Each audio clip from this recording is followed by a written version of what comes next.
Hey guys, it's your boy PJ, and we're back with another class. And this is also related to trigonometry. It's the chapter heights and distances from your concise mathematics for ICSE. Now, again, this chapter has only one focal point. If you understand the sum, number one, and you know how to draw the diagram, number two, you'll be able to solve almost all the sums given in the textbook, and you'll think that this chapter is basically free marks for you. Alright, so let's dive right into it. We'll dive into important concepts you require before you move on with this chapter. Firstly, if you see this big blue table over here, those are standard trigonometric angles. We need to know a few of them, not really all, but if you learn all in your free time, it's going to be really beneficial for you because this comes back, later in life, let's say in 11th and 12th grade. All right, so I'm gonna just highlight some important stuff with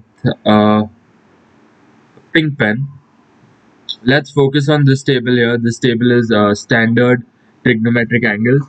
So look, on top in our columns we have standard angles and we have the trigonometric ratio as our column, and top row we have the angles. So, you need to know that sine 0 is 0, sine 30 is half, sine 45 is 1 by root 2, 60 is root 3 by 2, 90 is 1. And cos is the exact ulta, like 0 is 1. If you see, the cos is the exact ulta. In sine 1 is here, 1 is here, and in sine for 0 it's 0, but for cos 90 degrees is 0. So these two are very important to know. Tan is nothing but, if you remember, tan is nothing but sine theta upon cos theta.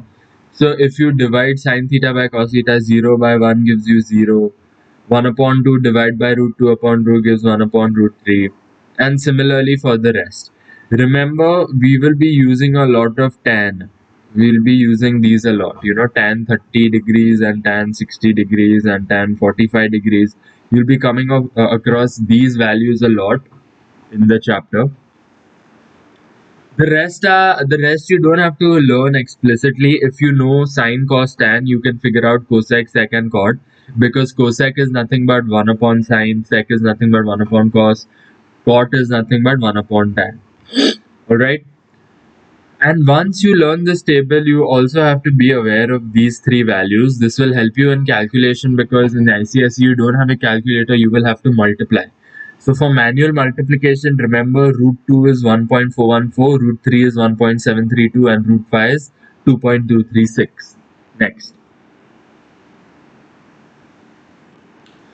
We come across these two terms in the entire chapter, angle of elevation and angle of depression. So first let's discuss angle of elevation. Think about this as the ground. Okay, think about this as the ground. And this vertical line over here is some tower. Maybe Ambani's house. You can think of it as Ambani's house. So if this is Ambani's house, Ambani's building. Sorry, I spelled Ambani wrong, but it's fine. This is the top of the building. And you are standing over here. Over here, this is you. Let's assume you are very small point-sized object. Okay, and you are directly looking at the top. So you are looking directly at the highest point of Ambani's building, right? So you see this angle that is formed between your line of sight. This is your line of sight. The angle that is formed between your line of sight and the horizontal, or this is the ground. You can call it theta, and this theta is the angle of elevation. In this diagram, theta is angle of elevation. Now let's discuss the same example, but this time you are not on the ground.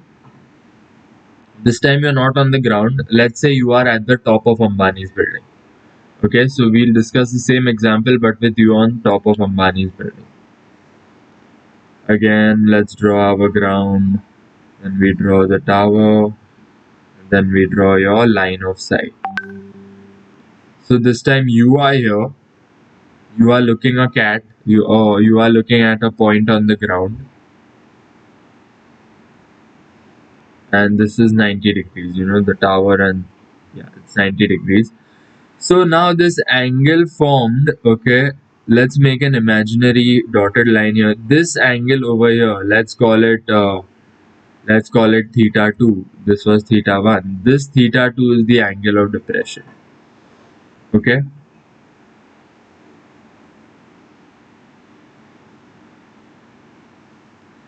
And now if you like, if you just combine both the diagrams, I'll just combine them on the left side.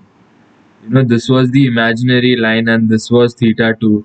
Remember that theta 1 will be equal to theta 2 because the lines are parallel, interior alternate angles.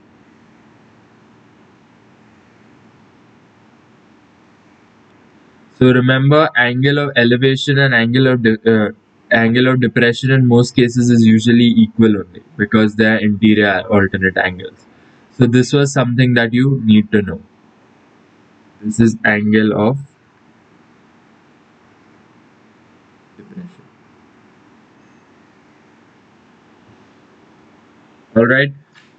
So this was all that's needed to tackle any sum in the chapter. This is all that you require. I hope you guys understood this lecture. I'll be putting this as a formula sheet in the description. Many of you guys aren't watching the end, aren't going all the way to the end of the video. I recommend you do that. Otherwise, you'll be left with half knowledge and then you'll wonder what is this guy teaching, right? So go ahead in the description. I want you to read the description of any chapter video because I tell you what to do, how to study it, how to save your time. The entire point of my channel is save your time because this time is precious. And now you can study in a certain amount of time and then you should have more time left over for yourself, to go play any sport or pursue some extracurricular activity that you really enjoy. So that's a wrap, guys. I'll meet you in my next lecture on heights and distances. Bye bye, thanks for watching.